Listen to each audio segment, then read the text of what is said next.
Hi hello welcome back to our channel.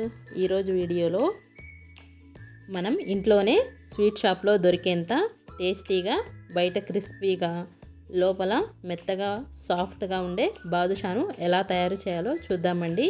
Badusha చేయడం చూడటానికైతే చాలా సింపుల్గా అయిపోతున్నట్టు అనిపిస్తుందండి. కానీ స్టార్ట్ చేసిన తర్వాత పిండి కలపటంలో, పాకం పట్టుకోవటంలో చాలామందికి చాలా డౌట్స్ అయితే వస్తాయండి. ఈ వీడియోలో చెప్పిన విధంగా చిన్న చిన్న టిప్స్ ఫాలో అవుతూ చేసుకుంటే ఇంట్లోనే మీరు స్వీట్ షాప్ స్టైల్లో బాదుషాని తయారు చేసుకోవచ్చు. చూశారు కదా, లోపల మెత్తగా గులాబ్ జామ్ లాగా ఉంది కదా, ఇదే విధంగా ఉండాలండి. వీడియోని ఎక్కడా స్కిప్ చేయకుండా చూసేయండి. ఇంకా ఏమాత్రం ఆలస్యం చేయకుండా ప్రాసెస్ అయితే స్టార్ట్ చేద్దామండి. ముందుగా వెడల్పుగా ఉన్న ఒక ప్లేటును కానీ గిన్నెను కానీ తీసుకోండి. దానిలోకి స్టెయినర్ను ఉంచి 1 కప్పు మైదా పిండిని జల్లించి తీసుకోవాలి. గ్రాముల్లో అయితే 100 గ్రాములు మైదా పిండిని తీసుకుంటున్నాను. ఇప్పుడు ఈ పిండి మొత్తాన్ని చక్కగా జల్లించి తీసుకోవాలి. ఇలా పిండి జల్లించి తీసుకోవడం వల్ల బాదుషాలు చాలా గుల్లగా వస్తాయండి. ఇలా జల్లించి తీసుకోండి. ఇలా జల్లించగా వచ్చిన దాన్ని పక్కకు తీసేయండి. ఇప్పుడు దీనిలోకి 1 చిటికెడు ఉప్పు, 1 చిటికెడు వంట సోడాను కూడా వేసుకోవాలి.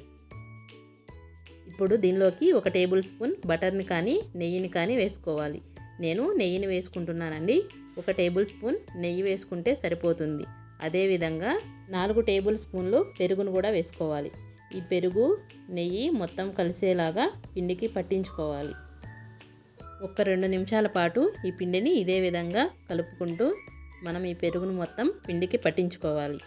అవసరానికి సరిపడా కొంచెం నీళ్ళను కూడా వేసుకొని పిండిని సాఫ్ట్ చపాతీ ముద్దలాగా కలుపుకోవాలి. నేను ఇక్కడ ఎక్కువ వాటర్ని ఏమీ యాడ్ చేయలేదండి. 2-3 టేబుల్ స్పూన్లు మాత్రమే నాకు నీళ్లు పట్టినాయి. మనం ఎక్కువ నీళ్ళని పోసుకోవాల్సిన అవసరం లేదండి.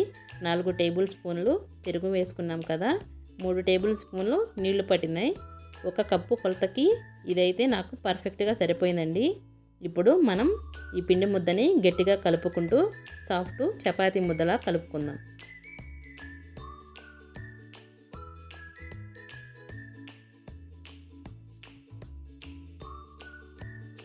పిండి ఈ విధంగా చేతికి అంటుకోకుండా ఉంటే సరిపోతుంది.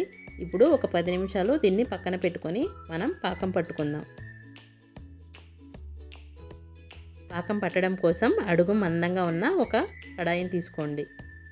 మనం ఏ కప్పుతో అయితే పిండిని తీసుకున్నామో అదే కప్పుతో 1.5 కప్పుల పంచదారను తీసుకోండి. అదే కప్పుతో 1/4 కప్పు నీళ్ళను వేసుకొని పంచదారను కరిగించుకోవాలి.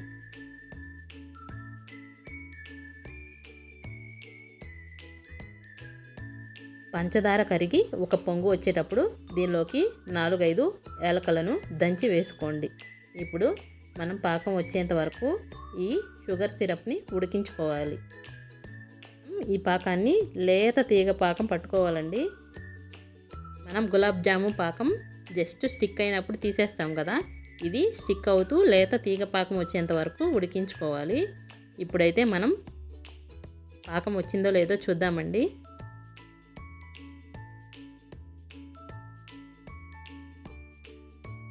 చూశారు కదా, ఇలా సన్న తీగ వస్తే సరిపోతుందండి.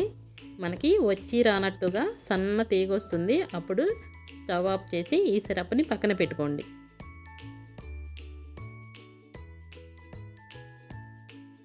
ఈ పిండిని ఒక 10 నిమిషాలు రెస్ట్ ఇచ్చాం కదా, ఒకసారి మళ్ళీ కలుపుకొని సాఫ్ట్ ముద్దలాగా చేసుకొని మనకి బాదుషాలు ఏ సైజులో కావాలో ఆ సైజు బాల్స్ లాగా ఈ పిండి మొత్తాన్ని డివైడ్ చేసుకోవాలి. నేనైతే ఒక చిన్న నిమ్మకాయ సైజ్ అంతా పిండి ముద్దలను అయితే చేసుకుంటున్నానండి. ఇవే మనకి ఆయిల్లో ఫ్రై అయ్యి సిరప్లో నానిన తర్వాత కొంచెం పెద్దగా అవుతాయి. ఈ సైజ్ అయితే పర్ఫెక్ట్గా ఉంటుంది. ఇప్పుడు మనం ఈ పిండి మొత్తాన్ని ఈక్వల్గా డివైడ్ చేసుకుందామండి. నేను తీసుకున్న 1 కప్పు పిండికి నాకు 11 బాల్స్ అయితే వచ్చినాయి. ఈ బాల్స్ని మనం 2 చేతుల మధ్యలో పెట్టి కొంచెం 1 నిమిషం రోల్ చేసి చూపుడు వేలుతో కానీ బొటన వేలుతో కానీ ఇలా బాదుషా షేప్ని అయితే తెచ్చుకోవాలి. ఇప్పుడు డీప్ ఫ్రై కోసం స్టవ్ ఆన్ చేసి అడుగు మందంగా ఉన్న కడాయి పెట్టుకోండి. దీనిలోకి మనం రెగ్యులర్గా వాడుకునే కుకింగ్ ఆయిలే వేసుకోవాలి. ఎటువంటి ఫ్లేవర్ ఉన్న ఆయిల్ వేసుకోకండి. నార్మల్గా మనం రెగ్యులర్గా వాడుకుంటాం కదా వంటలకి, ఆయిలే వేసుకోండి. ఇప్పుడు ఈ ఆయిల్ని మీడియం ఫ్లేమ్లోనే గోరువెచ్చగా అయ్యేంత వరకు మనం వేడి చేసుకోవాలండి. ఈ ఆయిల్ని మనం ఎంత వేడి చేసుకోవాలంటే మనం వేలు పెట్టి ముట్టుకోగలిగినంత వేడిగా మాత్రమే ఈ ఆయిల్ని వేడి చేసుకోవాలి. ఒక 2-3 నిమిషాలు ఉంచితే మనకి గోరువెచ్చగా ఆయిల్ అవుతుంది.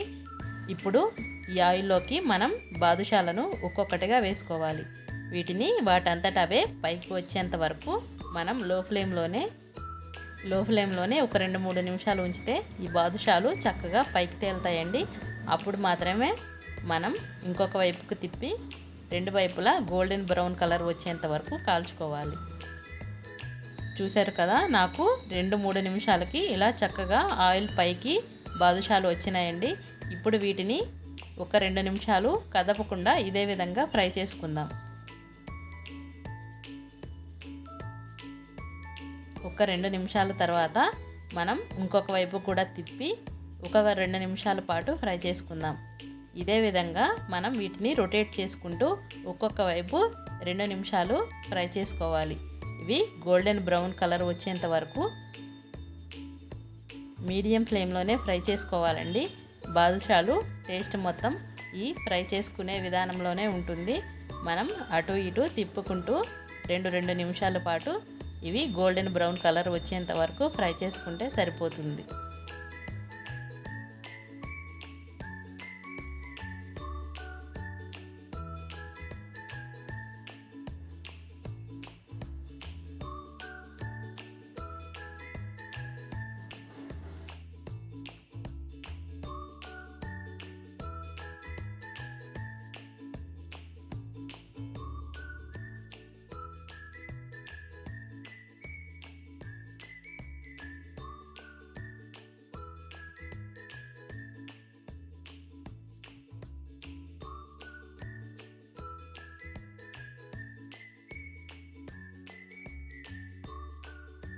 బాదుషాలు ఈ కలర్ వచ్చేంత వరకు ఫ్రై చేసుకొని ఒక జాలీ గెరిటతో ఆయిల్ స్ట్రెయిన్ చేసి తీసుకోండి.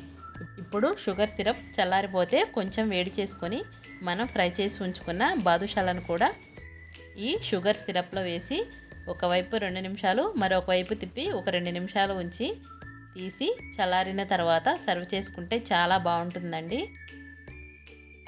చిన్న చిన్న టిప్స్ ఫాలో అవుతూ చేస్తే బాదుషాలు పర్ఫెక్ట్గా వస్తాయండి. చూశారు కదా, ఎక్కడ బాదుషాలు అనేవి విరిగిపోలేదు. మనం పిండి కలుపుకునేటప్పుడు ఎక్కువ నీళ్ళని వేసుకోకూడదండి.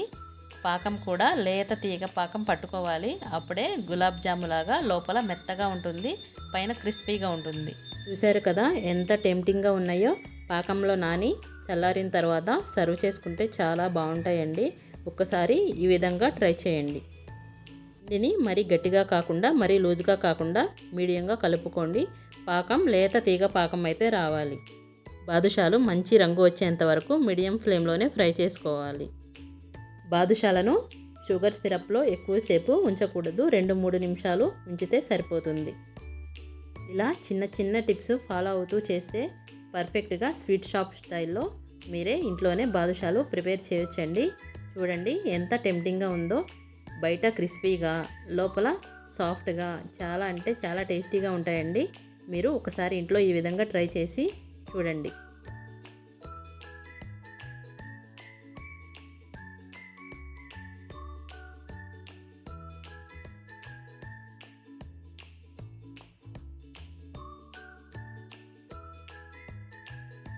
ట్రై చేస్తారా?